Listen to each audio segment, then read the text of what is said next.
a little bit of a little podcast yesterday that I recorded. Yeah. And it was through NSSGA, and it's actually pretty cool. They do like 5-minute podcasts, and all it is a toolbox talk.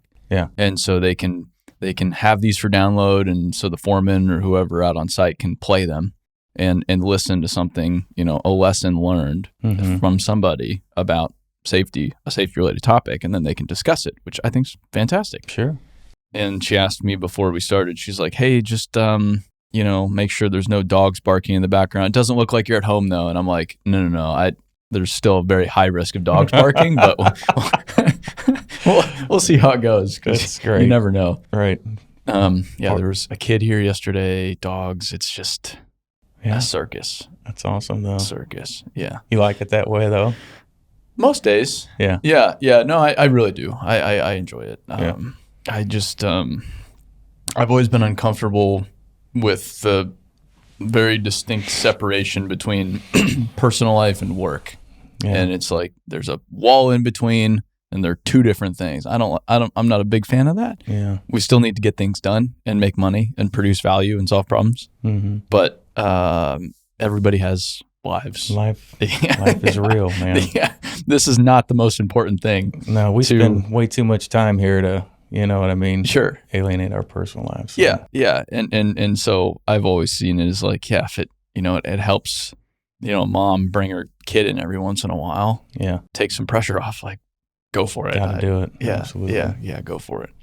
Part of it. But it's not a perfect system. And, you mean I'm not here today to learn what the perfect system is? No. If you've got all these policies and you've got it figured out. If you're looking for that, well, a friend of mine asked me the other day. He's like, "Hey, I was just thinking, like, with the culture thing," and he's not in business, but he's been, he's seen our business since we began. And he said, with the culture thing, is it something that you work on? You set up a foundation that kind of takes care of itself? It's like, no, not even close, because the business is just always morphing and changing. It's always changing. Well, even if I like you guys are an established business, you've been doing it for a while, so you kind of have like a pretty robust culture, a pretty robust service offering, but even the projects create these differences in your business, and then people are just naturally coming and going. Like you have your core group, but there's people coming and going, and that's just how things work. And as people come and go, things change and adjust and adapt, and it's nonstop. It's always changing. Yeah, there's no book for it, right? No. There's no manual. No. Nothing you can check to. It's a lot of trial and error. Yeah. And it's a lot of just trying to do the next right thing. Yeah. And it's amazing how even little things, there could be, so you've worked with the same foreman for 6 months, and then you work with somebody else, and that can be a culture change. Exactly. For you as an individual. Yeah. We've got our base core mud in the blood company culture, right? But from a day-to-day basis, it's amazing how things can change just depending on who you're working with. Yeah. Who you're spending time with. The last time I talked to you, it's been a little bit. I haven't seen you. I think I was your third or fourth one. Yeah, early on. Yeah, way early on. Right. Yeah, way early on. Right. But I think the last time I talked to you, or not the last time, but one of the big things happening was the ESOP deal, because I know that was a bear for you for a while there. It's been how many years now? Yeah, so this is coming up on year 4. Yeah. Year 4 in February it will be. Yeah, and I know it's incredible. It's for part of the company, so it's not because of how you had to get set up with where you work and unions and those requirements. But how is that? Being 4 years in, how has that been now? I think people are really starting to understand what it means and what it means for them individually, whether you're a participant in it or not. It still is a defining thing for our organization. So obviously the participants have a certain value, but it just really enables us to reward everyone across the board in ways that we couldn't previously. So people are starting to get it. People are starting to see it. And it's like any other massive change. You know what I mean? It takes a lot of communication. And it's taken 4 years. And we said probably by year 5, folks would really get it. And and can point to it and say, gosh, I'm glad they did this. I'm glad they didn't just sell to whoever third party. Yeah. And then completely change the culture, or, they start firing people, or you're not allowed to bid this, or you're not allowed to go to this part of the country, and those type of things. We were really able to save our identity when we switched to an ESOP. Yeah. So to explain it, so Dan, who previously owned majority shareholder, Correct, owned a majority of the company, he retired, and when you retire, you want to liquidate at some point. Correct. You got to get those chips off the table take somehow, your chips right? off the table. Yeah. And that's so harder than it looks and sounds. It's way harder. Yeah. And everybody thinks like, if you own the company, you're loaded. It's like, right. Some people are, but typically the majority of your wealth is the company's balance sheet. So Sure. like, see those machines out back? Like that. Yeah. There's still debt associated with our ESOP transaction here. So. Sure. Yeah. But so take your chips off the table. There's 1,000 different ways to do that. The most common way, and what's happening, I think more and more, is selling. So you go to other underground companies, or maybe a civil company that wants to be more vertically integrated and sell to them. Right. But what he did, and what you helped facilitate as well, is he basically is selling to the people of the company. Correct. For lack of better, is that the simplest way I can explain it? That's the simplest way you can explain it. It's technically a trust was created, so the ESOP is just technically a trust, and Dan and I sold our shares to that trust, so that trust owes those shares, right? Yeah. So there's a debt component that goes along with that, but it also establishes essentially another 401k, if you will. That's probably the easiest way to explain it. It's an additional 401k for the participants. So as shares accumulate, as stock prices go up, et cetera, throughout the years, then what we have is a repurchase obligation, which is just we've got to be able to pay for that when people start retiring. So that's another component of just planning and running and organizing.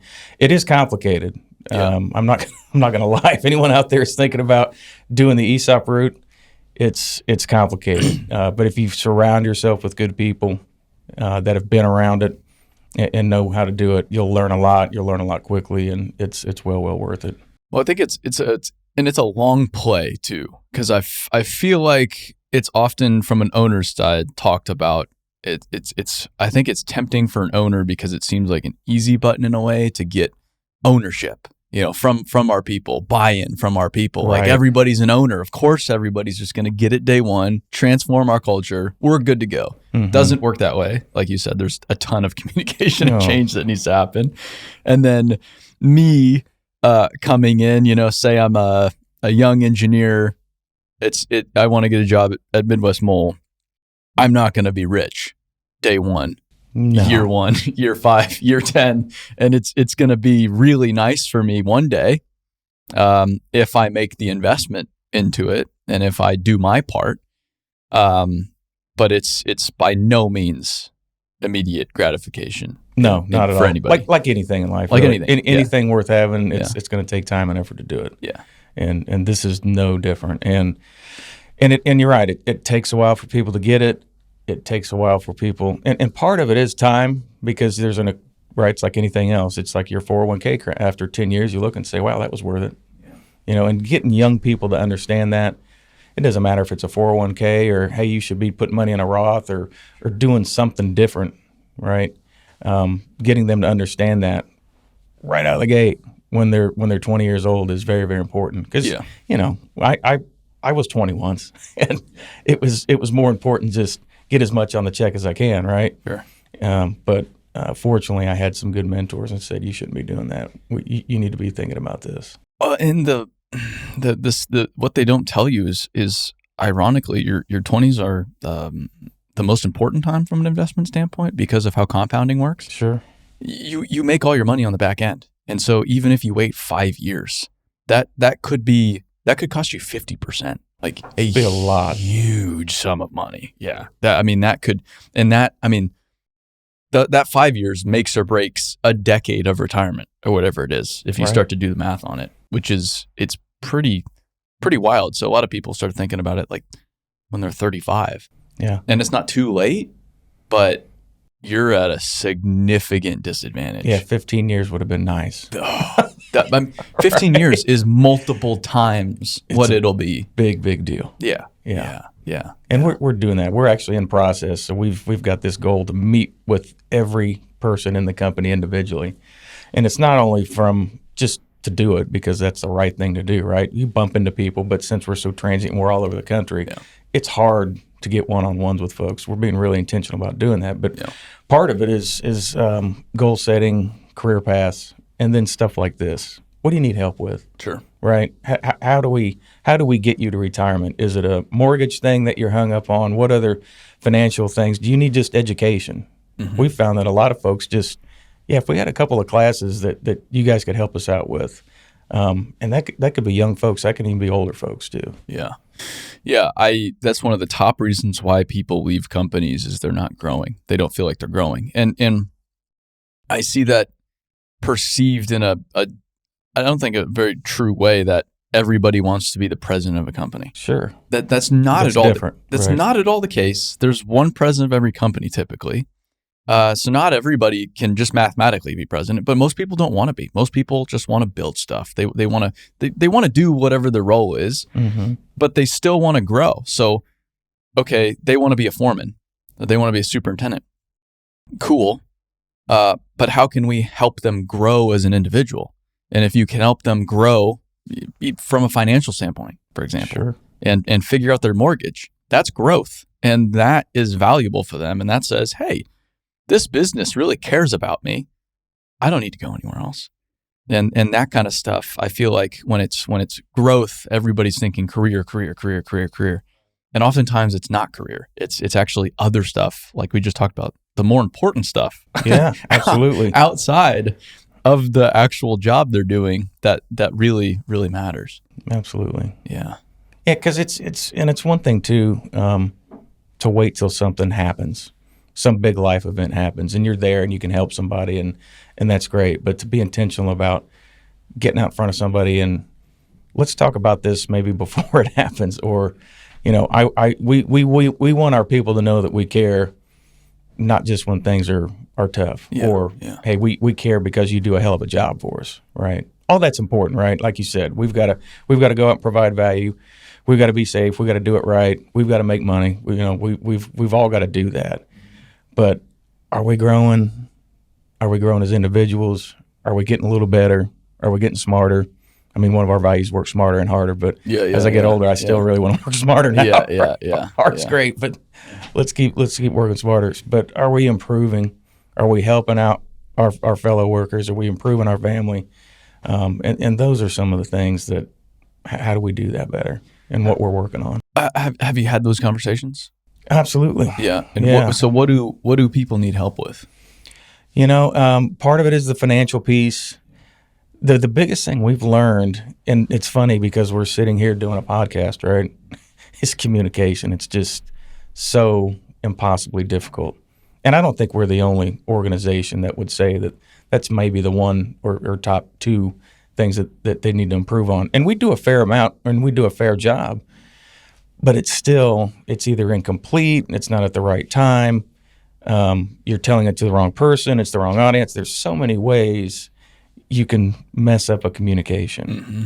And that's the one thing we're really trying to work on too, is how do we streamline process? Maybe it's just tweaking our org chart a little bit, right? That helps and solves one piece. Maybe it's a software in terms of how we relate where you're going next week. You know what I mean? And maybe that's just we're able to do that Thursday instead of Sunday night. Mm-hmm. Just what are the little tweaks that we need to do? And we've been getting a lot of great feedback on how to improve on that. I see. And you said you've done an internal podcast.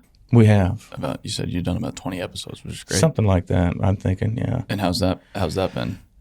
Good. It's for a guy like me, it's a little unnatural. I don't do it every day, right? But it's something we're starting to figure out, and it's been well received, I think. Yeah, but there's only one way to improve at it, and it's to do it. It's like anything else. And I know a lot of construction business leaders and people just in construction. They're in it because they want to build stuff and run equipment and this and that. But the quality of a project is really just about communication. Yeah. And so if you sit there and just bury your head in the sand, like, nope, my job's to build stuff. It's like, no. It's really not. It's really it's really to communicate effectively, and building stuff is a byproduct of that communication. Yeah. If you're deliberate about it, like I'm going to become a better communicator, miraculously, you start to perform better. Yeah. No matter where you're at. If I'm a laborer and I can communicate more effectively, I'm going to be better off. My crew's going to be better off. Right. Everything's going to be better off. So it's not just the president of the company, superintendent, whoever it is. I mean, it's everybody. For sure. Yeah. Yeah, I remember the first one we did. I got a call from my brother, who was a superintendent at the time, and he called me up and said, "What have you done with my brother?" So, just the thought that we would do something like that was so foreign to our organization. Yeah, that's the first initial response is, "What are you doing?" Yeah. But like I said, I think it's much more effective than emails. Letter, whatever, kind of old school, a little more old school, traditional ways to communicate. Because if you're like me, most of emails get deleted or not looked at, and it is what it is. Oh, and I we've done it for years and years and years, and I think the most valuable thing about it is there's context, and there's inflection, and there's just more information, and so I can say the same sentence in this format, and it'll be perceived totally differently. Yeah, if you texted it to me. Then if I texted it to you, yes. What the hell? Yeah. and it seems, everybody's like, time is so valuable and it's shorter. With some things, yes. But I think it's almost better in this kind of communication to go longer and not unreasonably and try to stretch things out. But I think people want some of that context and some of that more information and even just like, so who am I working for? Like I come to work for Midwest Mole. I could go, I don't know, maybe months without ever meeting you. Sure. Maybe. And so I'm sitting there, and I'm curious, like me as a young person, like who am I working for? Who's leading the company? Who's in charge? And to be able to hear from you almost one-on-one in this setting while I'm driving, because everybody does a lot of driving, which is probably where most people are consuming, at least this is driving or in a machine or they're doing something else. I think it's phenomenal. It's such an amazing form of communication. It is. Yeah, it really is 100%. Yeah, that's exciting. That's really exciting.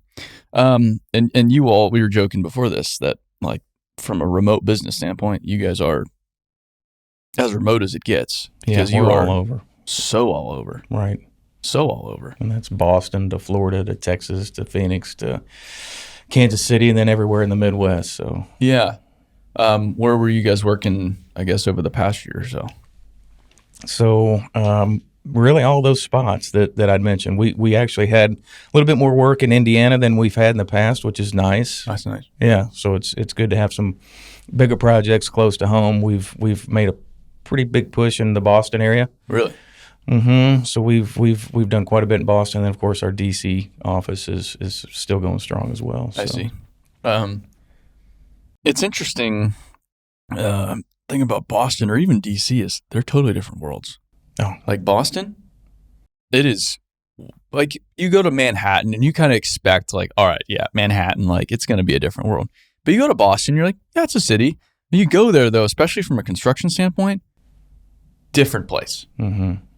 In every sense of the word, like in not in a bad way, but it's just different there. Yeah, it is. And it's anytime we go to a new spot, right, you try and understand the game because you're right. Every city kind of has a different rules of engagement and you need to know how to play that. And honestly, that's one of the reasons we've really not gone to New York much. New York City proper, we worked upstate and other places, but New York City is a whole different game, specifically from a union standpoint. And until you're comfortable and you understand and you know that game, then you probably need to be careful playing the game if you don't really know the rules. Sure. And that's what we found. Chicago's a good place for us. Boston's a good place for us. We're able to work with those unions very, very well, and they're great to have in our corner, honestly. Yeah. Yeah. Well. Yeah. When they're in your corner, it's amazing, but it's like anything else. You have to build that relationship. It doesn't just happen. You don't just walk in. That definitely doesn't happen overnight. Yeah. No. Especially if you're an out-of-towner. Yeah. You've got to earn that. The interesting thing about Boston, too, is that it's old. It is old. It's one of the oldest cities in the United States. Right. And its infrastructure is as old as it gets. Yeah, and there's just a lot of stuff out there that nobody knows where it is. Yeah. So from a unmarked utility perspective, it's a difficult place to work. Last time I was out there, I was visiting Great Lakes doing dredging in the Boston Harbor. And so what's happened is they, like, really most economies are built on shipping. People don't understand that. And most of it's maritime shipping. Is globalization is all about just moving goods. That's it. And most of it is at least moved by ship at some point. And when they had the Panama Canal, and the size of the Panama Canal dictates the size of ships in the world. Sure. Because that's one of the most valuable shipping channels in the entire world. So you can't build ships bigger than that typically. And then they widened the Panama Canal so that you could build bigger ships. And so now there's these Panamax carriers online now that are much, much bigger, but they require a deeper port. And in Boston, they had to go deep in their port to accommodate these bigger ships at any tide. So the ships could come in at high tide, but in low tide, they'd have to sit out in further out in the ocean until they could come in. And that costs a lot of money. Sure does. So they had to, and it wasn't across the board. It was just like these rocky outcrops in the harbor that they had to map. And then they had to drill underwater, blast underwater, and then dig. So they had a dredge out there. It's just an awesome machine. I can't imagine, yeah. But I bring this up because they one of the most important things that they couldn't mess with was a sewer line under the harbor that brings the sewage from the city to the treatment plant across the harbor underneath the water. And all of it's treated out there. And I believe, I could be totally incorrect, but then it's just discharged into the ocean from there, which is typical. Right. But I remember that was like the one thing that they couldn't even get near is do not get close to this thing because the whole city will stop if you touch this. And this is where we think it is. It's great information, right? Awesome as-builts from the early 1900s or even later. Yeah. Well, and I think people don't, until you get into the industry, you don't realize that a lot of utilities, people just don't know where all the utilities are. You don't just know where stuff is. It's not only that, they don't realize literally, I mean, we're working on sewers in Louisville now that are 120, 130 years old, built not too long after the Civil War. Wow. Three brick thick, 120-inch diameter sewers that are still here and still operational. It's incredible. That's wild. Yeah. What's the kind of work you're doing in Boston?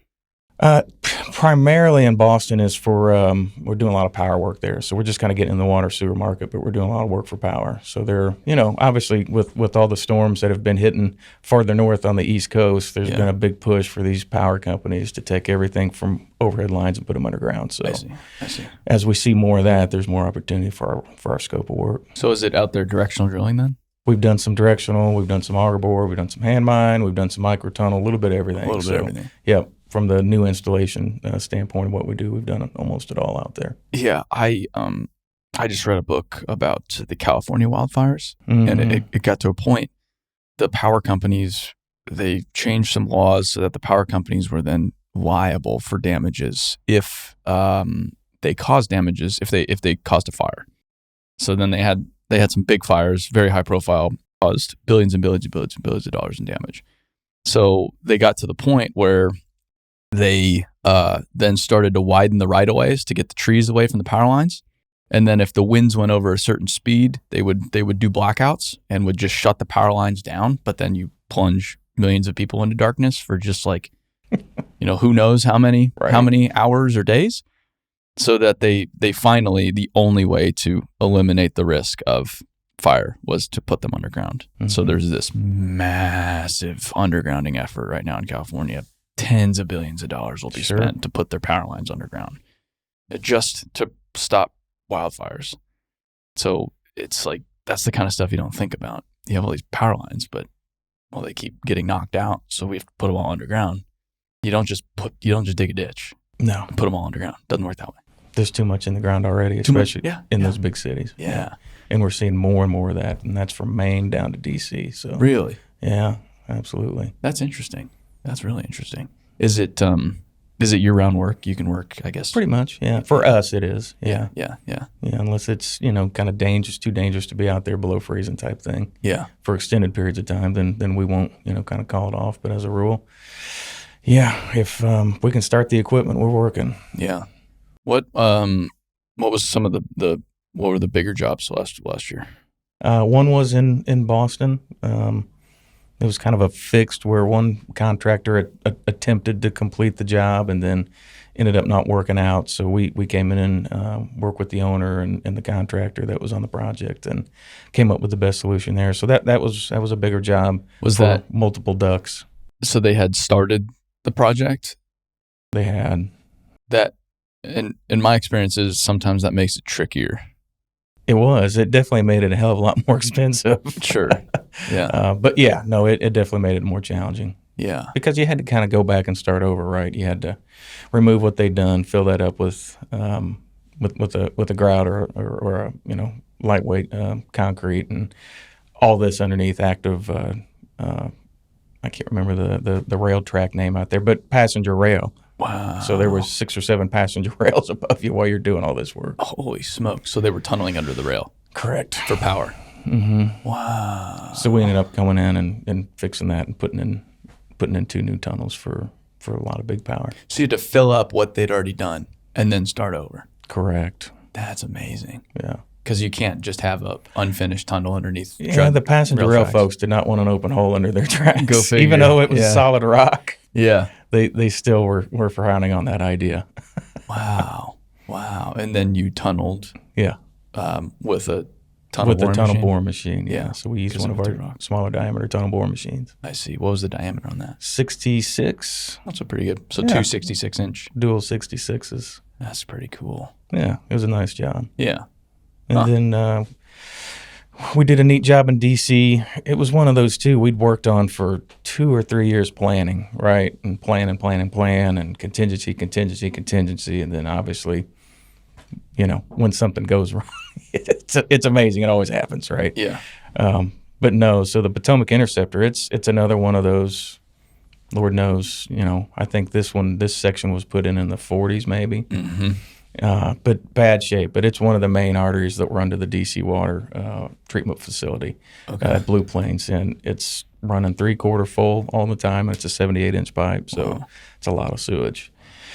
And it's behind all these beautiful homes and right next to the Potomac River. So there's environmental issues and expensive home issues and access issues. So there was just no great way to get in and repair this damaged section. But we were able to dig down over it without completely disrupting the pipe, and then do a small slip line portion as they're kind of rerouting and putting in new big junction chambers. So it was a really nice job, and and that was working with one of our better customers, Old Machuti Construction. They're actually out of Ohio, but they got a big presence in the DC area. So it was you were repairing this line while they're replacing it. Yeah, so they were doing a reroute of the sewer, but before they were afraid, quite frankly, to just dig around it. So they found a spot where they felt that it was safe enough to do so. So we installed the shaft, and then we slip lined the existing. And that slip lined area, that rehabilitated area, is where they did the massive excavation for the new junction to chamber. Give it the strength. Oh, right. Okay. Because everyone was afraid if we did any kind of digging or drilling, because there's rock in the area, that we would just damage the pipe. And if you damage that pipe, then you've got a major, probably environmental mess on your hands. Is it because so digging around it, taking the weight off of it would damage it? Because it's so old? Or? We found we had a bit of an issue on our work with that. Yeah, that's part of it. But yeah, sometimes it's just the vibration. Yeah. This was an old concrete pipe, and a lot of the concrete had eroded away, and you could just see the steel rebar in it. Wow. And so was it a steel liner, or what was it? Yeah, we just used a steel liner. Yeah, I see. So you're basically putting, for people that don't know, like a smaller pipe inside of an existing pipe, that annular space. Even though this was all during flow, right? There was no way to bypass this. So that was the other real trick and challenge, was doing this all under flow. Really? Yeah. So we had to divert that flow into the new pipe so we could kind of grout that annular space. And had special fabrication done with inflatable bags, down at the end because we couldn't access the downstream end that we had pushed because there was no shaft there. That was the dangerous part to dig. So we had to get creative with how do we build bulkheads so we can grout this section and not fill this pipe up with grout. Wow. So it was a very, very complicated project. A lot of credit to our VP, Steve Abernathy, who spent a heck of a lot of time just figuring that thing out. Like I said, it took years to get to that point. Do you think is that the line that carries the president's poop? It very well may be. Oh man, that's amazing. Yeah. We've definitely worked in some of those sewers. I'm not so sure. It's not any more glamorous than anybody else's. I can assure you that. Just another sewer, huh? Yeah. Right. That's amazing that you had to do it under flow. You see more and more of that these days. Is that so? Yeah. Wow. Yeah. Yeah. I've also seen some just monster bypasses. Absolutely. Too. Like someone was talking about, they're saying it's like a 70-inch bypass line. I was like, wow. What are you bypassing? Like, that's a lot of flow. That is a lot of flow. Yeah, they're out there. It is incredible. You usually don't see that that large, but yeah, it's incredible. Yeah, I forget who I was even talking to. That was maybe Keeley? Mm-hmm. Does that sound right? Maybe. I feel like it was Keeley. They were doing something. Maybe, I don't know. That's pretty interesting. That's the kind of stuff you just don't think about. And it's niche stuff, right? I mean, that's why we kind of go everywhere. Tougher, weirder, kind of goofier the job. That really fits what we do best. Well, that's why I've always been a huge Midwest Mole fan. Is you guys are just always doing the weird stuff, just the weird, quirky. It's just like this. I guess your market, like your niche. You're really good at it. You've been doing it for decades. Whatever problem, we'll figure it out. Hand tunneling, sure. Like whatever you need, we'll just do it. We'll get it done. Yeah. It's not the big glamorous like TBMs that a BuildWitt or somebody's running to drive cars through. Right. It's the more of like the inner workings of society. We're sewer that step kind of below those big tunnel guys. Yeah. Which I think's great. It's a nice niche for us. Yeah, it's really nice. Yeah, because once you get up to that level too, it gets way more expensive. Very expensive, super risky. High risk, yeah. Yeah, absolutely. Contract documents are very important at that level. I mean, it's important at any level, don't get me wrong. Yeah. But certainly there. But at that level too, it's like you need a whole office just doing paperwork for the job. Absolutely. Like some of these tunneling projects are crazy. I couldn't start a tunneling company tomorrow. Super complicated. Yeah. Just the compliance alone is incredible. Yeah. It seems like there's a lot of tunneling work now in the States too. Like a lot of this is about sewer and stormwater and water. It's all infrastructure. Yeah, it's constant education, right? So we're constantly educating engineers, owners, people in the industry, and it's not just us. There's a lot of folks doing a lot of really good work. Yeah. And once people know and realize this, it's as a rule normally more expensive than just traditional open cut land and water, sewer, whatever your utility is. Sure. But there's a huge social impact and a huge social savings that once people start doing the math there, we're starting to see more and more of our work. Well, and as time goes on and as infrastructure gets older and as more is put in the ground, in theory, there's only more underground work. Mm-hmm. I guess in theory, there's just more and more and more, like what you're saying. Well, it's why Elon Musk decided to start the Boring Company and thinks he's going to put every highway underneath, the city. I mean, it makes sense in theory, but they've had some complicated, complications with that program. 100%. We won't get into that on this podcast, I think. These opinions expressed are mine only, right? Yeah, he talked a big game, and I remember when he started talking about it, the tunneling community was like, and they've been giving it their best shot, but yeah, it's I know the results are more than mixed. Sure. Yeah. But they do have like a 3/4 mile tunnel under Vegas. Yeah. You can. Have you done that? Did you do that at ConExpo when you were there? No, I didn't do that. No. Yeah. I feel like it's just like a circus ride. Yeah. It's like a circus ride. Yeah. It's really not a mass, mass transit idea. No, at no, all. no. I mean, it's a Tesla, for goodness sakes. Yeah, I mean, yeah. Would you get 3 or 4 people in there? Yeah. It doesn't make any sense to me. And then somebody has to drive so someone's driving every Tesla, and Right, yeah, like- it's funny How does that get sold? But another was Louisville combined sewer outflow. it was. Can you explain combined sewer outflows? Yeah, so those are sewers that take both sanitary sewer, and then when it rains, it takes stormwater as well. And then when it rains so much that it treatment plants can't handle it in the sewers, then they have to overflow somewhere, and that overflow typically is a large waterway. In Louisville's case, it's the Ohio River. Sure.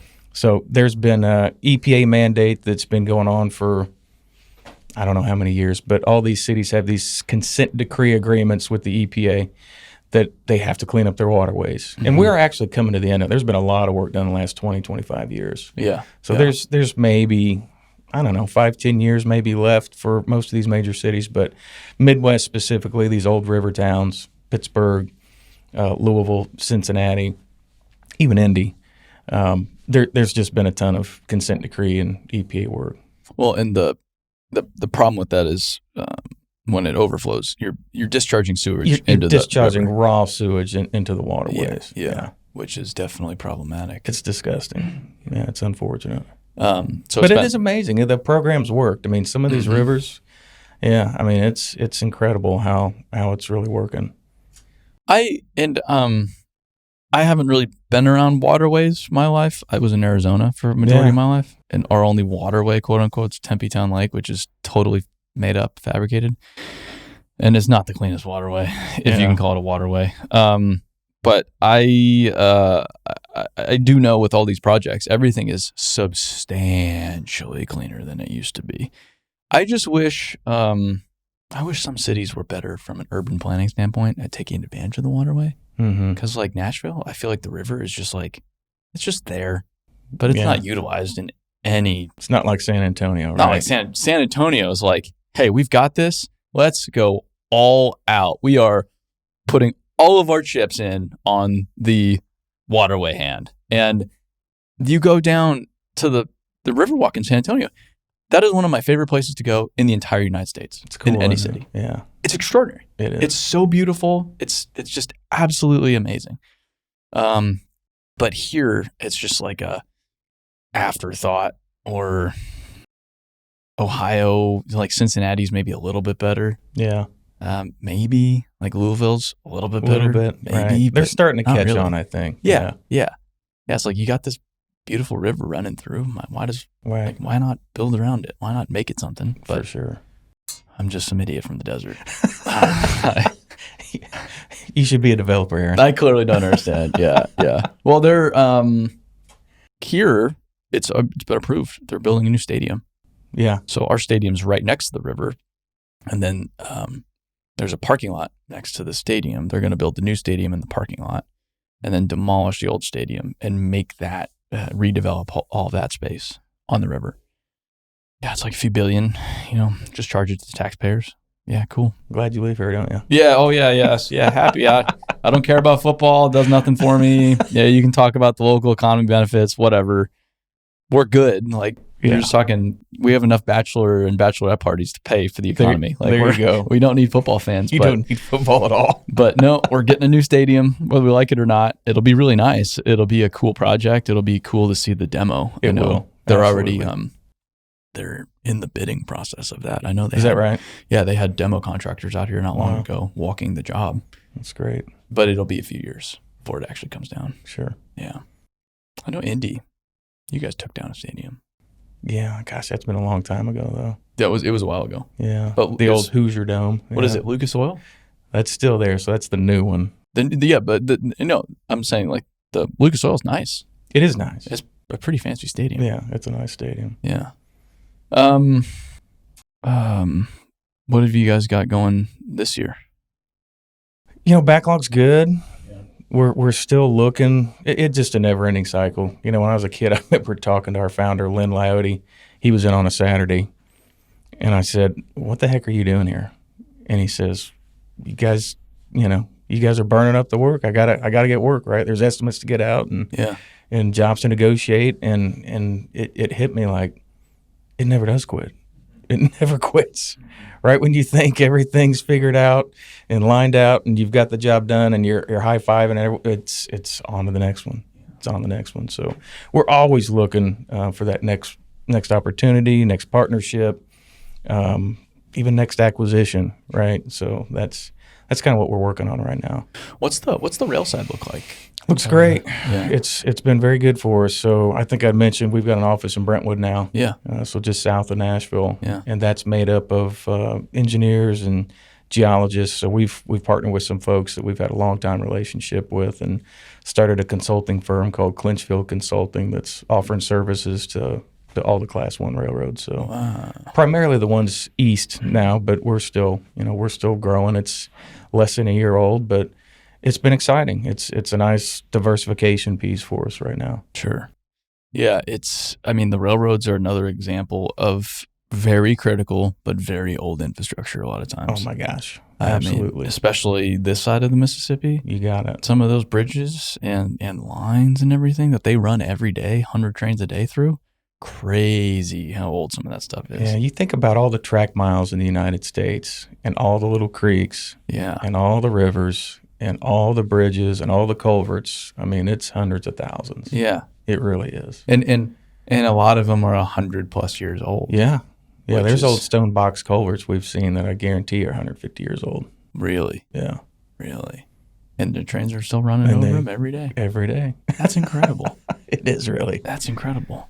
But that's, I guess, another very unique application of the tunneling is you can't stop trains. No. They don't like to stop. No. Every now and again, they'll give you a window and you can do some really quick open cut, and if you can do it in a few hours. But as a rule, we're going underneath them so they can keep the trains running. Yeah. Yeah. And so you're boring basically for drainage typically. As a rule, yeah. Underneath active rail lines while trains are going past you all day long. That's right. Yeah, it's crazy. I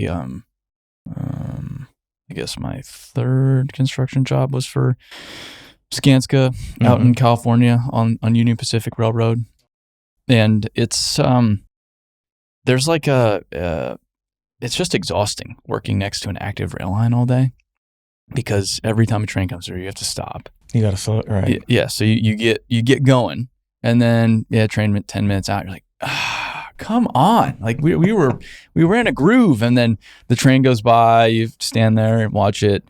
Okay, cool. You got a window again. You try to get as much work. It's just starting, stopping, starting, stopping, starting, stopping, nonstop. Is it like that when you're tunneling too? Do you have to stop, or can you keep going? Depending upon the job, depending upon the rail line as well. So sometimes we do. Oftentimes we're able to go ahead and keep boring. They just put a slow order on the track and slow the train down. Just go slow. Yeah. Yeah. I one of my first times in Nashville was actually for you guys. Yeah. When you were boring underneath. Yeah. That was probably one of our CSX teams. Yeah. It's for CSX, and it's it's 5 minutes from my house. Right down the road now. Yeah. And I hear the stupid train horn every night, and I just don't know how. I don't know how people haven't complained at this point. Like, I'm pretty far away, so it's not that loud. Mm-hmm. But if I lived right next to one of those crossings, and that was every single night at 1:15 in the morning, that listening to a train horn like that, I don't know how people haven't got together and like torched the tracks or something like that. It's amazing what human beings can get used to, Aaron. I could not get used to that. I couldn't get used to that at all. No. Yeah. Like, I remember I was in Savannah, Georgia, and I was staying in this apartment, Airbnb, right across these train tracks from, I was with my ex-girlfriend at the time, from where she used to live. And 5 a.m, the house is shaking, and you're just like, what is going on? And you look out the window, and there's a train horn. I mean, you can nearly touch the train. Like, wow. I could nearly climb out the window onto the train like James Bond. And she's just sitting there, and you're like, I'm sitting there like losing it. I'm like, how is this a thing? And she's just like, yeah, the train's right there. Like, what about it? I'm like, what do you mean, what about it? Like, you lived like this she's like, yeah, every day. And she's just used to it. So I guess people just, yeah, it is incredible. Adapt. But, yeah, rail is another thing that people take for granted, I think, so much. So. Oh, absolutely. So much. Definitely don't think about it. The only time you do think about it, you're sitting waiting on a train to go by and you're bitching about the train. And you're making me late for my kid's recital or dinner or whatever it is. Right? Yeah, so yeah. That's typically the only time people think about rail. Yeah. Well, or even worse, it's when the trains just stop. Yes. And you're like, how the hell do I get around this thing? There's got to be a plan B here. You're sitting there on your maps like, all right, where's the next bridge? Yeah. Because I don't think this thing's going anywhere anytime soon. What are you excited for this year? This year, one of the things we're really trying to do, and we've heard this from different folks, and I'm not trying to disparage the if it's raining, we're training thing, because I think it's great. Yeah. You've got to, if you're going to be efficient and make use of time that you can't be effective out in the field, then doing something inside training is good. But what we've done the past few years, if the sun's shining, we're training, because we found it's a hell of a lot more effective to get outside, get in the dirt, do hands-on. I see. Yeah, there's certain compliance and classroom things you got to do, right? We call it check the box stuff. Yeah. But we went a lot of years where we were checking the box, and that just doesn't get people the accurate safety training and actual on-the-job training that we feel is necessary. So what we've done the past few years is just we bring people in for 2 or 3 days in the summer, which sounds crazy to most construction companies. Why in the hell you're going to shut down? Basically, you're going to lose a week of productive time. Yeah. But we've found that it's just it's been an amazing process. Oh. And the people that teach it are our superintendents, our foremen, our project managers, our leaders in the company. They're the ones coming up with content. They're the ones coming up with what we're going to be talking about this year. And hey, we've seen this. We need some work here. We've got too many young guys. We need to go back and do this again.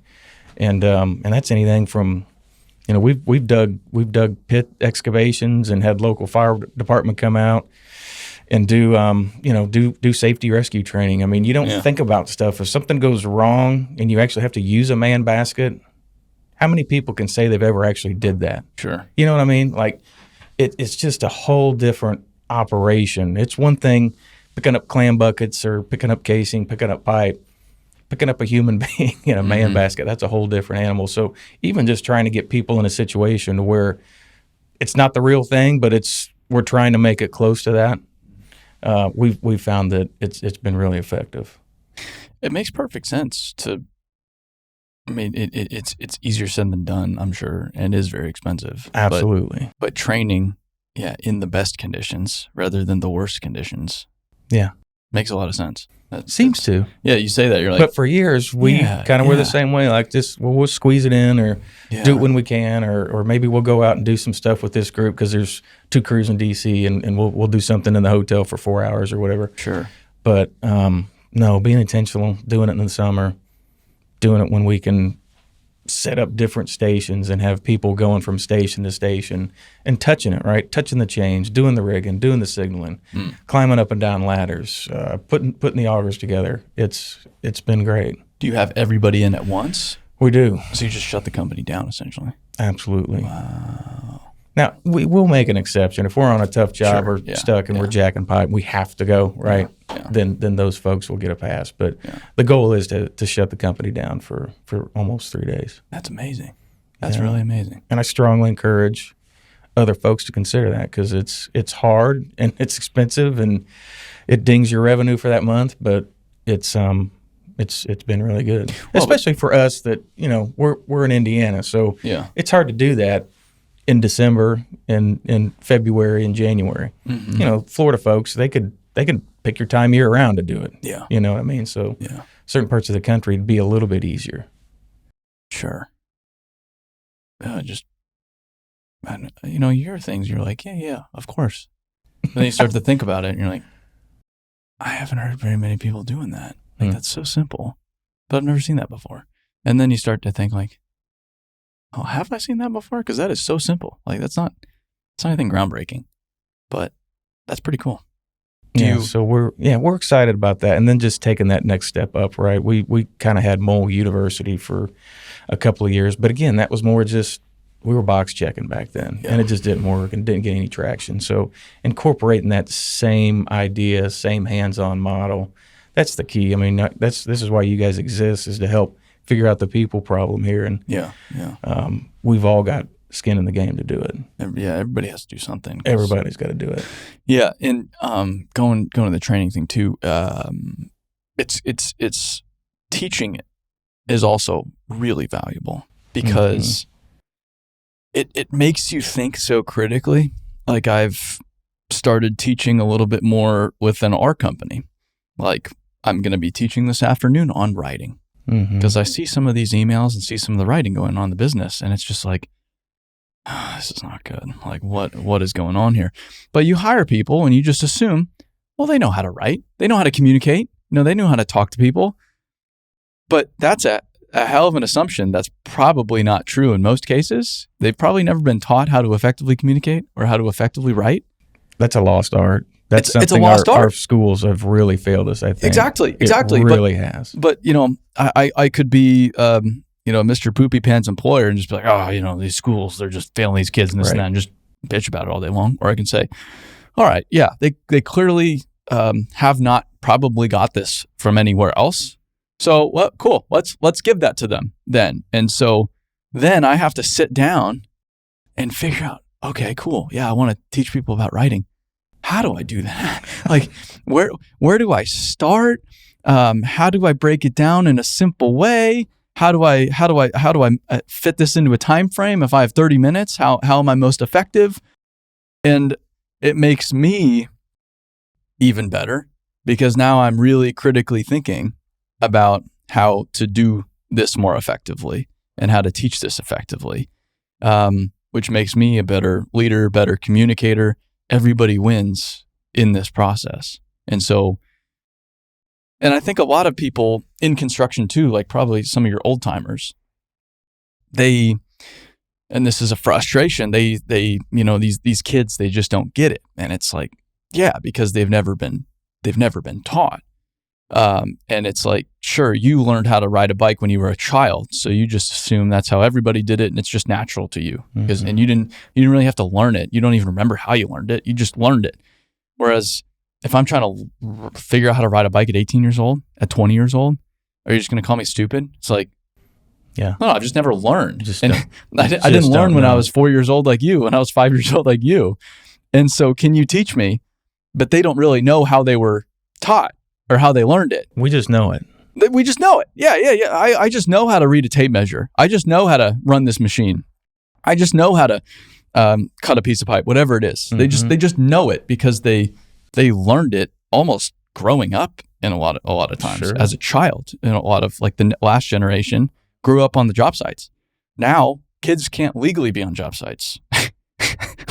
If you ask your customers, the railroads, hey, do you mind if we just bring some of our kids out? Yeah, we're going to have some of these high school kids, you know what I mean, that are going to intern with us when they're 16. And yeah, that's not going to go over that great. Kick rocks. Yeah. I mean, maybe there's some exceptions, like having a high school class out in a very safe, specific way, but they're not going to be picking up a saw or anything. No, and you're not putting them in an excavator for sure. Yeah.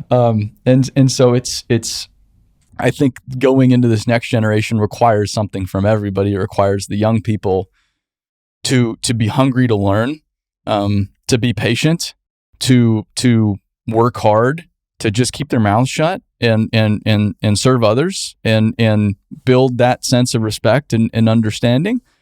And then it takes the previous generation to also have some patience. It's huge. That's almost bigger than the aforementioned part is having that older generation be patient. And understand that you're not going to hire, we used to say, we just need good, hard-working farm kids. There's just not very many farms left in India, or in the country anymore, right?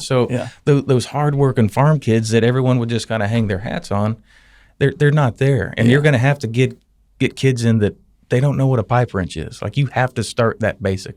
Sure. What's a pipe wrench? What's a crescent wrench? What is this? Yes. And they have no idea. And that frustrates the hell out of our older guys. And then even if you get somebody, and it still frustrates them because they just expect everybody to be an A player. Not everybody's going to get there. And that's okay. That's okay. Well, and it's for me, as like from a young person's perspective, it's demoralizing because it's like, it's not my fault I didn't grow up on a farm. Like, You're telling me that's the prerequisite for being in this industry. Yeah. That's not me, so No. screw it. I guess I got to go to college like everyone told me I need to do. Yeah. It's just like, so I'm screwed? Like, no, like I want to learn, but yeah, I don't know how to use a ratchet strap. Yeah. I've never had to use a ratchet strap. Sure.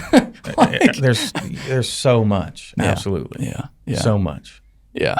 But fortunately, I mean, I had people that were patient with me, and then I at least was smart enough to sit there and say, just keep your mouth shut and just watch and just listen and just do what you can.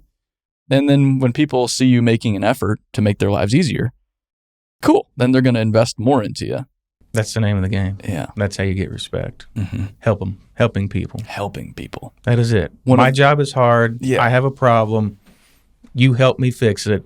I respect you. Well, that's very simple. We tell every we tell everybody we hire that. That's how you gain respect specifically with our field. 100%. Yeah, just help. Yeah, I like the lesson. I think one of the most elementary lessons I learned my first summer in construction. I didn't know how to do very much. I was on a pipe crew. We were putting big concrete pipe into the ground. I was up on top helping everybody, and my goal of the summer really was to figure out what people needed before they needed it. Yeah. So if when they asked for the shovel, I already had the shovel in my hand, giving it to them. That's where I wanted to be. So I was trying to just line up everything before they asked for it to predict what people needed and have it ready. If I could do that, I'm good to go. And it's so simple. I'm not really creating significant value. I'm not solving big problems. But that was something, it's like, I can figure this out. I can figure out when they're going to need a shovel and have it ready. That was it. That was my job. Just have stuff ready. You're doing your job and you're figuring it out and you're being proactive and you're doing it without being told. You know, that's the thing, right? Well, I did the same thing. I wanted to jump out of the truck. I wanted to get the welding leads out, get the torches, hoses down in the pit, get the tools that we know we're going to need, get the welding rods down there, get the bucket set up, and just have everything ready. Yeah. And by the time those guys had figured out what the heck we're going to do today, we're ready to go. Yeah. Yeah. And that's little. Yeah. Right. And then, like you said, then you kind of just work and put your head down and just do what they say, do what you're asked. Uh-huh. The other thing you can do is at the end of the day or when you have time, I mean, I just pestered the shit out of people. Yeah. And just ask questions. And they find it's a classic, like, shut up, kid. Or they wouldn't know. You know, there's certain questions I would ask. Well, why does this cost this? Or how much does this cost? Or why are we doing that? And half the time you'd get an answer, half the time you wouldn't. But that's how you learn, you know? Yeah, but I found, I ask so many questions when I'm visiting. All I do is just, when I'm visiting job sites, I'm just asking questions the whole time. Just whatever comes to my head. Yeah. Ask question. But I've learned, though, while sometimes it is annoying, and you do have to read the room a little bit. Sure. People want to talk about what they're doing. Absolutely. And if they see you're genuinely curious, he's genuinely curious. They'll start answering your questions. And they'll take a lot of time with you because you're expressing interest in what they have to offer and what they know. And but I feel like people, like especially younger people, they're just too afraid to even ask the first question. They just don't even ask. Or I was talking, I forget who it was, but we had somebody, like a college kid at the Dirt World Summit last year. Mm-hmm. He DM'd me on Instagram and sent me a paragraph on why he would love to come, but how he can't, spend the money to do so, and see if we could give him a ticket. Of course we gave him a ticket. Only one to ask. Only one to ask. Only one to ask. I have 500,000 followers on Instagram. That's amazing. Only one to ask. And of course I'm going to give you a ticket. Only one. That's all you have to do. That's it. Sometimes it's the worst you're going to say is no. That's it. Yeah. and then if you say no, okay, ask again sometimes. Right. I mean, sometimes it's just like, cool, ask a different way. Right. Or give it 30 days and then ask again. Like, that's another thing, is if you get discouraged by hearing no, you're in trouble. It doesn't matter what you're doing. I mean, that's one of our core values. Our 7 core values is there's always a way. There's always a way. We don't take no for an answer. Yeah. There's always plan B, there's plan C, there's plan D. And it doesn't matter. That's everything from down in the mud and, doing the actual work. That's a shop, that's accounting, that's negotiating with your insurance company, that's It's everything. Yeah. Well, and you digging a tunnel, you run into a rock. The client doesn't want to, you go back to them and say, we hit a rock. Well, We're done. We're done. Like we just can't figure it out. That's not an answer. That's not how it works. It's, hey, yeah, we hit this rock. Here's the solution. Here's what we propose. And then you talk about it and you figure out what the solution is. But you don't go to them and just say, we're just screwed. Like, right. that you would have been in business. You wouldn't. You not very long. Yeah, not very long. Not very long. No, and if at all. And unfortunately, we see that, right? You see that in different organizations, and not just our competitors, but we see it with sometimes some of our customers. And it's have a solution. Yeah, have something ready. Yeah, but even people, everyone can spot problems, right? Yes. Yeah, you want to be a great employee. Don't just spot a problem and bring it my attention. More than likely, I already know there's a friggin' problem. Sure. So I would love it if you would come to me with what's your answer. Yeah. What's your solution? Yeah. And that's a lot of the coaching I've had to do, especially over the past year, is when someone brings me a problem, you got to stop yourself from solving it, right? And I stop and I say, hey, like, this is not how we're going to do this. What's the solution?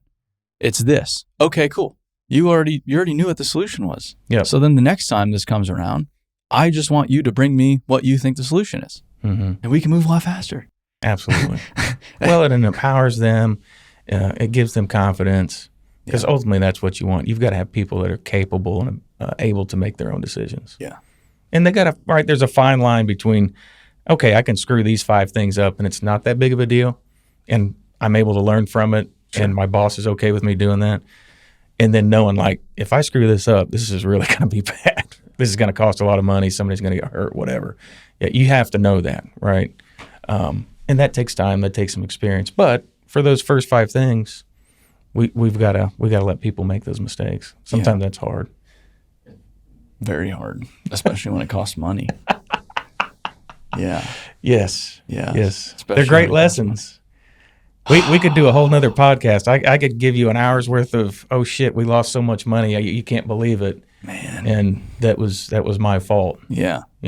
Yeah, but you have to reframe it as that is just the cost to educating and growing. And if you look at it from a negative way, like we're just losing money, it'll just take you down such a bad negative path. Yeah, you got to reframe it, and that obstacle is an opportunity. Yeah, right. And it's hard, and I'm learning to do that as I get older. But every obstacle is an opportunity. Yeah, and it's easier said than done. I mean, sometimes you get. Oh yeah, I still pretty worked up. Right, get pissed off and cuss and scream, and then take a deep breath and settle down. And okay, guys, what are we gonna do?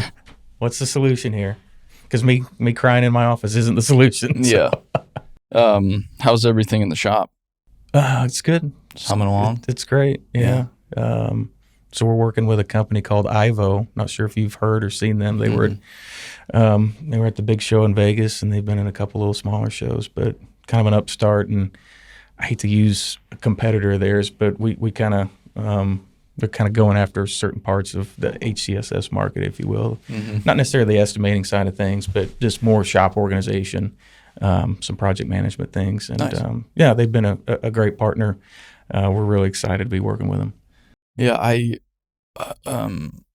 think that's one of the coolest things about just the Midwest Mole organization is the nature of you guys' work is so different. Every job, it's you don't just use the same excavator in every job. Every job requires a different kind of equipment. And even if it's the same machine you've used on other jobs, you have to tool it in a totally different way. Differently, right? Yeah, exactly. And so you're fabricating something for every single job, just almost to do the every job. Yeah, almost every job. Yeah, unless it's like just straight HDD, mm-hmm. You can pull out a rig. But other than that, I mean, it's so custom and so varied. It's amazing. Yeah, it's and that's the thing that when I first started was the thing that I loved. It was a different. You got to like solving problems, and they don't have to be serious problems, but we've got to figure this out. Yeah, and that's we get an opportunity to do that every day. So if you like working in a factory, we'd be a terrible place to work. Uh-huh. if you like solving problems, it can be frustrating, but it's also incredibly gratifying. Is Midwest Mole hiring for this year? What does that look like? Yeah. So again, we've one thing we've learned, and we've got to do a little better job, is just our intern game. We've got to do better. We've seen great benefit when we actually do it right, do it well.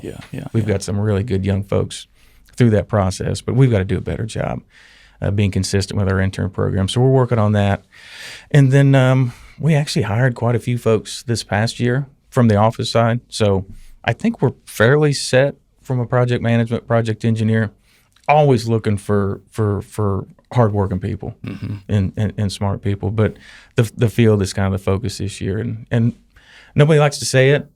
We're going to have to run a little heavy. Yeah. We're going to have to run a little heavy so people can learn. Yeah. And that'll be the next step as we move forward and grow. And, that's a big challenge too, is just looking at your historic labor, your productivity rates, and just assuming that's what you're going to get out of everybody. Like it's just reducing people down to units. Resources. Yeah. And that's especially for these new people that have never been on job sites, or even if it's somebody that's, a semi-seasoned hoe operator that's been around for 7 or 8 years.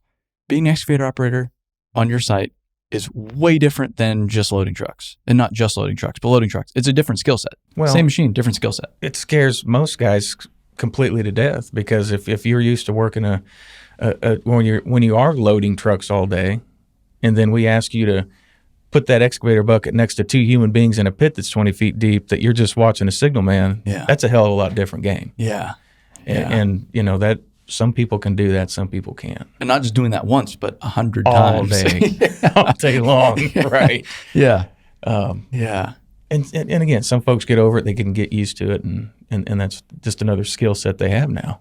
Yeah. But some folks, it's like, get me back to loading trucks. Sure. I can't do this. Oh, and there's something for everybody. That's why Yeah. I also encourage people Absolutely. to just try different stuff out, because everybody, hiring campaigns, like, there's just anybody can go work here. It's like, yeah, maybe anybody can go work here, but what do they really like to do? Because there's so many different kinds of work in the dirt world, as we call it. Yeah. Some people really love to build roads. Some people really like to lay pipes. Some people like to tunnel. Some people like to move just absolute mountains with the big gear. Right. There's something for everybody. And then maybe I want to go to the really big tunneling contractor when I'm young, and I can just travel wherever I want the world. Sure. And go see the biggest and baddest.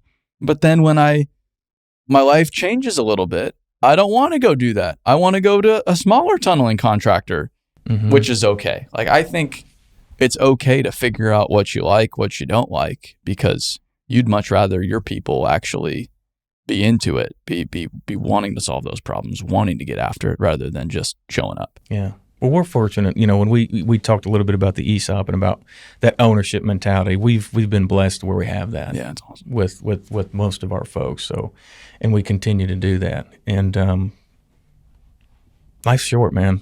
Life's really short. And we tell people what we ask you to do is hard and almost unreasonable at times. So if you don't love it, if you can't get out of bed every day and I really love doing my job, then you should probably do something different, because life's way too short. Yeah. Find what you love to do. Well, and that's pretty cliched. I'm sure people say that a lot, but really do that. Yeah. Yeah. Because a lot of people don't. No. It's a bummer. It is a bummer. It's a big, I don't know, a lot of settling going on. Yeah. Yeah. And if you're going to spend that kind of time, away from family and stuff, then you better love what you're doing. Especially if you're away from family. Yeah. Yeah. But cool. Well, I hope I can get on a job this year.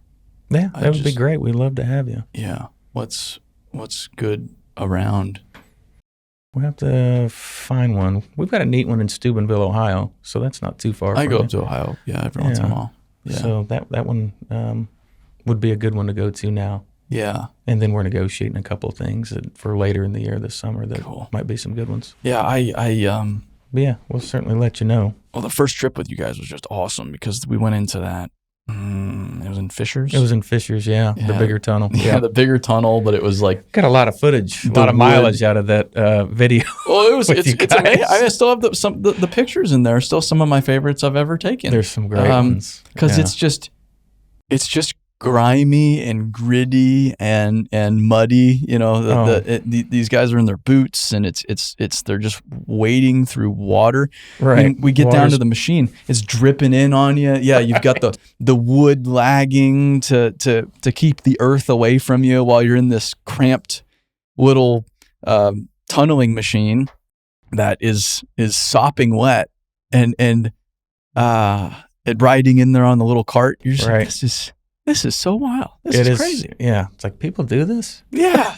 Yeah.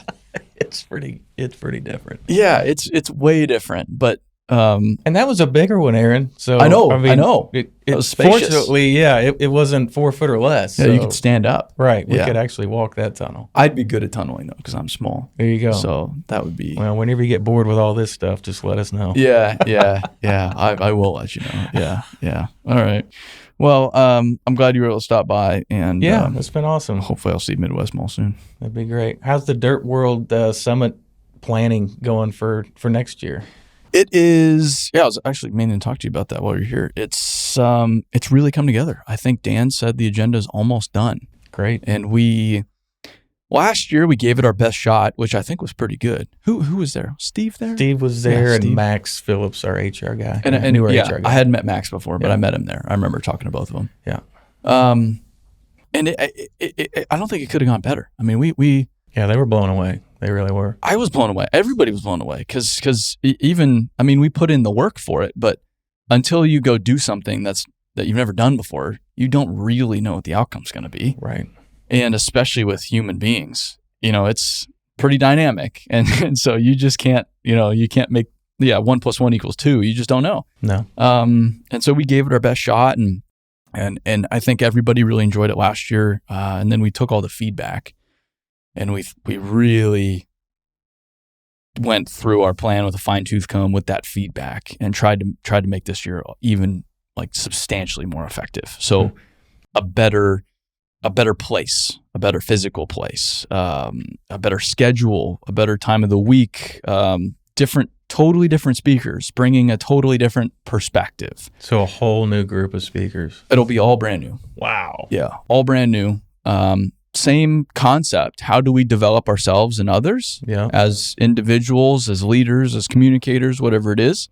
But completely different, which I'm very excited about. Yeah, that sounds great. Because I think that's better than just running the same program. And running the same program is valuable, but I want to just bring new ideas every year. It gets to that point of just we're checking the box. Yeah. Right. Yeah.